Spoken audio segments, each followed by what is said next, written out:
So, as a poet, as a writer, I've written a book of poetry, but now working on a new book. What can you say about your process of crafting words? I think people listening to this can hear that there's a poetry to the way you speak in English. So, somebody that cares about the craftsmanship of words in both English and Arabic, what can you say about your process?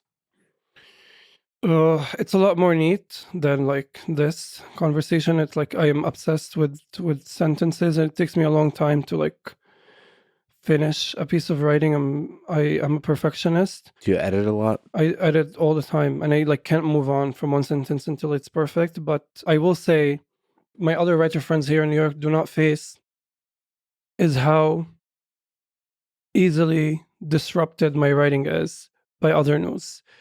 Yani, I'll pitch a story to my editor about something, for example, and then as I'm writing it, 20 minutes in, some kid was shot and killed by the Israeli military. So you have to say something about it. And then 30 minutes later, as I'm writing it, there's news about a home demolition in Silwan. And there is this relentless onslaught of news that prevents us and deprives us of the ability to analyze, to frame, to think, to conceptualize, to write beyond the current affairs. We're stuck in the relentlessness of the occupation, that a lot of the time I worry that the things I'm writing are always in reaction to a crime that took place, to a bombing that took place, and so on and so forth. And I think that's unfortunately true for so many Palestinian writers. So, you know, I would say isolation and like stepping away from the news is very important to do, but I don't do it. So okay, so the struggle to find the timeless message in it is an ongoing struggle for I you. mean, there is the timeless. It's not even timelessness; it's timeliness. I think what you write is always timely because the occupation is ongoing, but the struggle is moving beyond the news and tackling more nuances. Because in Arabic I can philosophize, I can talk about violence, and I can talk about my complicated relationship with violence, or like I can complicate and nuance and give things nuance. But in English, people still do not believe we are under occupation, even though it is an internationally recognized fact that is broadcasted 24/7 to the world's most watched screens. So we're stuck in like a practice of providing facts and figure, as in actually this happened, and this person did this, and according to international law, and blah blah blah. So we're stuck in this because the basic truths about our own existence are denied, that we don't even have the luxury of evolving our writing beyond it, or at least evolving my writing beyond it. And this is what I'm trying to do with this new book. That's fascinating that in English your brain is more inclined to go towards activism, whereas in Arabic you have the luxury to be more a philosopher. I wouldn't say activism. I would say journalism. I like Journalism. just making sure, like disrupting the flow of the sentence to insert a statistic, or insert Yes. a historical fact that should be implied Yeah. and should be a household name, but it's not.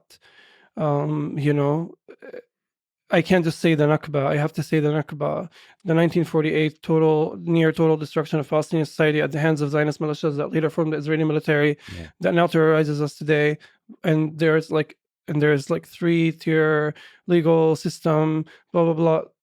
I can't just say the Nakba. I have to give all of these explanations, and that's heartbreaking. And people are out to do better. People are out to do better. This is not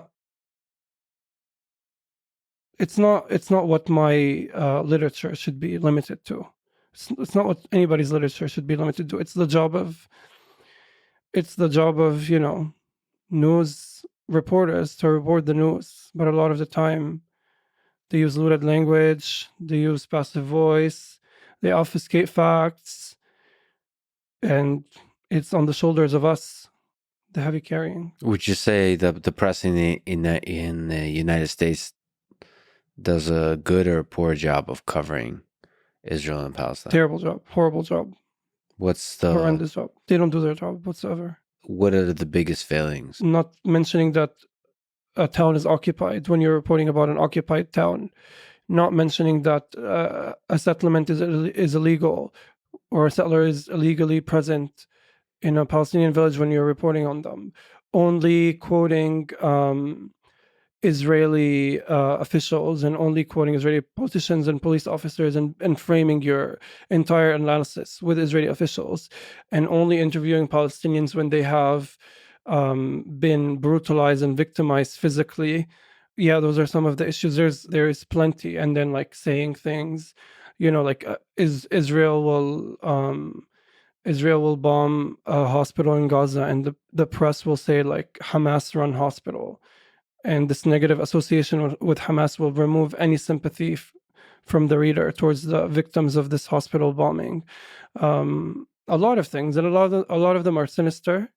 I have many friends, many journalist friends, and I've seen many journalists online speak about their experiences when talking about Palestine, the censorship that goes on into it. And I have many journalist friends, some at the New York Times, some they used to be at the Washington Post, who tell me the kinds of battles they had to do.